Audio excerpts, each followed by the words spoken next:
Selamat siang, berjumpa kembali dengan saya di mata kuliah Manajemen Konstruksi. Hari ini merupakan pertemuan 6 dengan materi perkuliahan yaitu kontrak konstruksi. Ya, seperti yang telah saya bahas sekilas di pertemuan sebelumnya mengenai kontrak konstruksi, ya hari ini saya akan menjelaskan lebih detail mengenai kontrak konstruksi ini. Jadi, kontrak konstruksi ini merupakan sistem kontrak yang secara umum merupakan suatu perjanjian yang dibuat atas dasar kemauan bersama antara dua pihak, yaitu pihak satu dan pihak dua. Di mana pihak satu itu bisa owner dan pihak dua perencana ataupun kontraktor, ya. Dan sistem kontrak ini bernilai hukum. Nah, kemudian dari kontrak konstruksi ini akan didapatkan dokumen-dokumen dalam rumusan kontrak kerja dan juga dokumen-dokumen yang perlu diurus untuk proses tender atau pelelangan selanjutnya. Kemudian ada beberapa jenis kontrak kerja konstruksi yang dilihat berdasarkan ruang lingkup pekerjaan atau usahanya. Nah, yang pertama yaitu kontrak perencanaan konstruksi. Nah, kontrak perencanaan konstruksi ini merupakan suatu kontrak yang dibuat oleh masing-masing pihak. Dalam kontrak, salah satunya merupakan pihak perencana. Pihak perencana ini memberikan layanan jasa perencanaan pekerjaan meliputi rangkaian kegiatan, mulai dari studi pengembangan sampai dengan penyusunan kontrak kerja konstruksi. Jadi biasanya kontrak perencanaan konstruksi dilakukan oleh tim perencana. Kemudian yang kedua adalah kontrak pelaksanaan konstruksi, di mana merupakan suatu kontrak yang terjadi antara orang perorangan atau badan usaha dengan pihak lain dalam pelaksanaan konstruksi. Biasanya berhubungan langsung dengan pelaksana proyek ya atau kontraktor. Kemudian yang ketiga kontrak pengawasan konstruksi.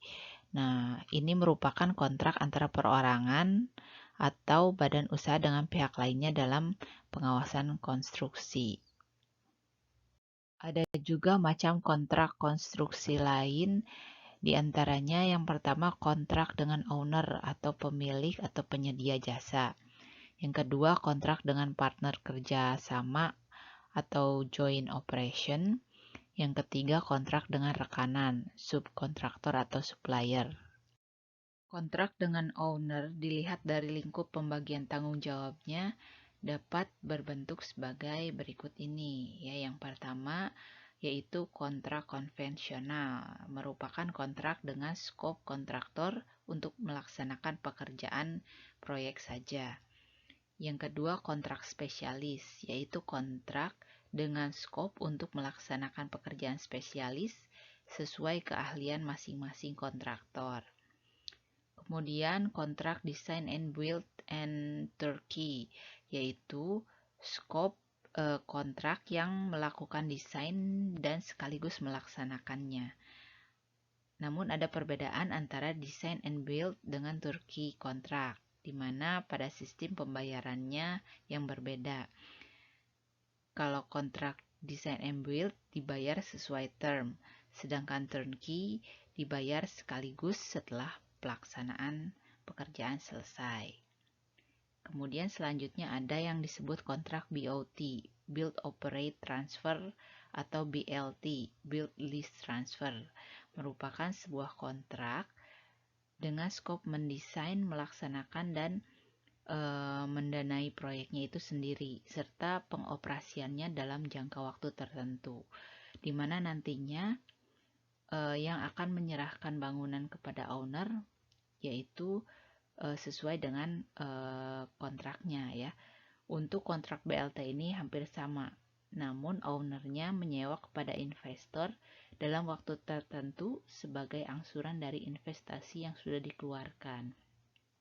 Perlu adanya tambahan agreement atau persetujuan dari owner dan juga tim pelaksananya. Kemudian selanjutnya ada kontrak EPC, Engineering, Procurement, and Construction. Nah, skopnya sama dengan Design, Build, and Turnkey. Namun, kontrak ini ditujukan untuk pelaksanaan proyek di bidang industri minyak, gas bumi, dan pembangkit listrik. Kemudian selanjutnya ada Performance Based Contract atau PBC. Lingkup kontrak merupakan integrasi dari perencanaan, pelaksanaan, uji coba, dan pemeliharaan. Nah, penilaian pekerjaannya berdasarkan kinerja yang dihasilkan. Nah, selanjutnya adalah kontrak swakelola atau force account, di mana pekerjaan dilakukan sendiri oleh owner. Berdasarkan cara perhitungan biaya proyek, kontrak dengan owner ini dibagi lagi menjadi beberapa macam jenis. Ya, di mana yang pertama merupakan kontrak cost plus fee, ya, yaitu total biaya proyek dihitung berdasarkan biaya real yang disetujui oleh owner, ditambah dengan fee sebesar yang telah dijanjikan. Nah, kontrak cost plus fee ini dibagi lagi dalam hal penentuan fee untuk kontraktornya. Ada 3 macam, yaitu cost plus fixed fee, kemudian cost plus percentage, dan cost plus fee with maximum guaranteed price. Nah, di cost plus fixed fee ini digunakan untuk pekerjaan konstruksi yang terbatas waktu dan gambar rencana belum bisa disiapkan. Nah, kemudian pembayaran kepada kontraktor berupa biaya aktual, dihitung dari total biaya yang dikeluarkan oleh kontraktor ditambah dengan sejumlah keuntungan tetap. Kemudian cost plus percentage ini penggunaannya hampir sama dengan cost plus fixed fee, namun besarnya fee yang dibayar berdasarkan pada persentase biaya aktual yang disepakati oleh kedua pihak. Kemudian cost plus fee with maximum guaranteed price ini merupakan pembayaran berdasarkan semua biaya yang telah dikeluarkan oleh kontraktor ditambah dengan kompensasi presentasi berdasarkan batas maksimum fee yang disepakati. Yang kemudian selanjutnya ada juga yang disebut dengan kontrak lump sum. Nah, di kontrak lump sum ini total biaya proyek yang telah ditetapkan secara pasti dan tidak dapat berubah dengan alasan apapun kecuali yang disebut di dalam kontrak. Kemudian kontrak unit price yaitu total biaya proyek pada awalnya dihitung berdasarkan perkiraan kuantitas pekerjaan dengan harga satuan yang tetap. Selanjutnya diubah sesuai dengan kuantitas pekerjaan real yang disetujui bersama. Nah, kemudian menurut Perpres nomor 70 tahun 2012, bentuk pembayaran kepada kontraktor ini dibagi menjadi 5 jenis. Ada kontrak lump sum, yaitu kontrak yang sudah pasti objeknya dan dengan segala resikonya. Kemudian kontrak harga satuan, yaitu kontrak yang harga satuannya tetap dan volume pekerjaannya bisa berubah.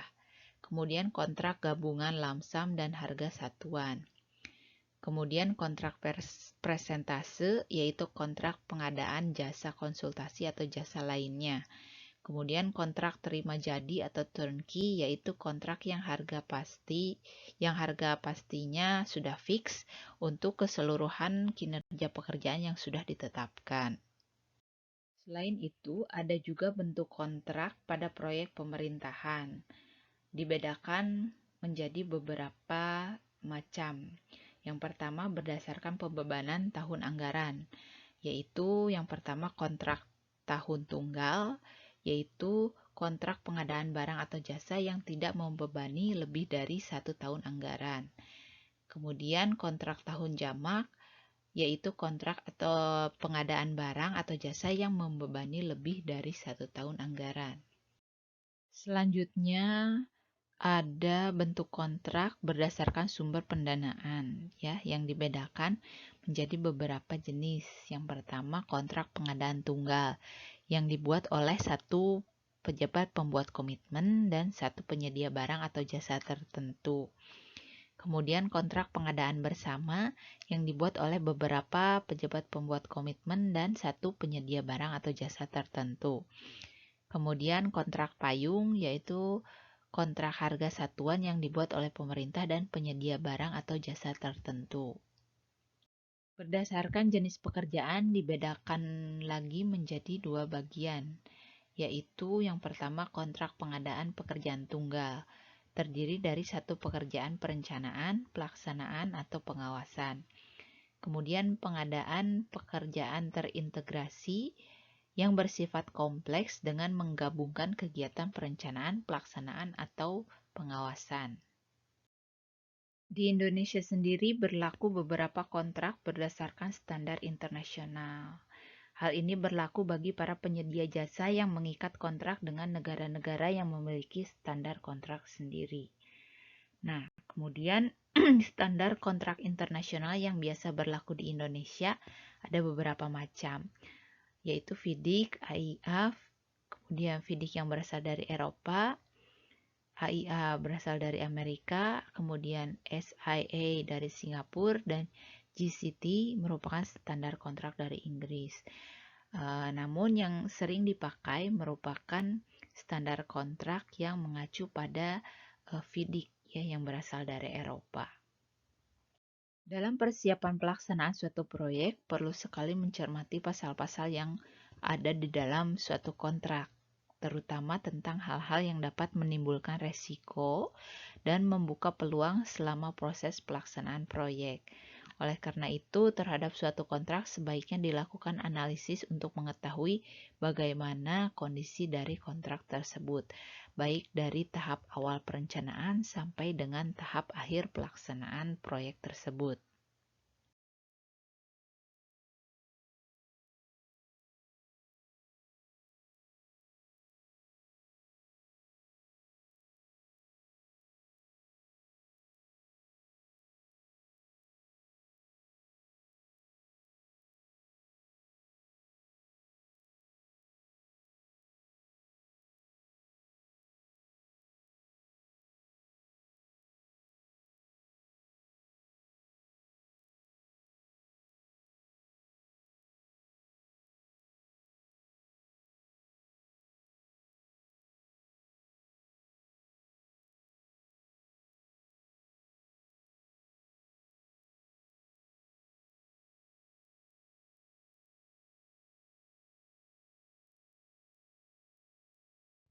Oke, demikian materi kuliah hari ini. Jika ada pertanyaan, silahkan hubungi saya di alamat email dan juga nomor HP saya. Dan juga bagi yang belum join untuk Google Classroom, dipersilahkan. Terima kasih, sampai jumpa lagi.